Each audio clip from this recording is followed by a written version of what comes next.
September सर्वज्ञ श्री चक्रधर स्वामी यांचा अवतार दिन असल्यामुळे त्यांच्याबद्दल दोन गोष्टी सांगावयास वाटते. 800 वर्षापूर्वी गुजरातमधून येऊन महाराष्ट्राला आपली कर्मभूमी बनवून मराठी भाषेला धर्मभाषेचे स्थान देऊन आपल्या संपूर्ण महाराष्ट्रात काही परिभ्रमण केले व लोकजीवनाला आणि मराठी संस्कृतीला विशिष्ट आकार दिला. अब्रडपणा पलीकडची भक्ती मोक्ष मार्ग दाखवणाऱ्या धर्म मंदिरात वृद्धाधिकांनाही प्रवेश देणाऱ्या स्त्री पुरुष समानता रूढी परंपरेचा खेळ अंधश्रद्धा व श्रद्धा यातील फरक अहिंसा शांती रक्तव्यसनाचा त्याग अनन्य भक्ती याचा विचार दिला. म्हणून अनेक लोक त्यांचे अनुयायी झाले. हे मराठीतील आद्य ग्रंथ लीळाचरित्र यामध्ये दिसून येते.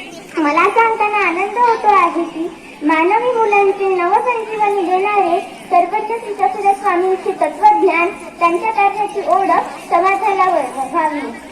त्यासाठी 2024 पासून दरवर्षी भाद्रपद शुद्ध द्वितीया हा दिवस सर्वज्ञ श्री चक्रधर स्वामी त्यांचा अवतार दिन म्हणून साजरा करण्याचा निर्णय घेतला आहे.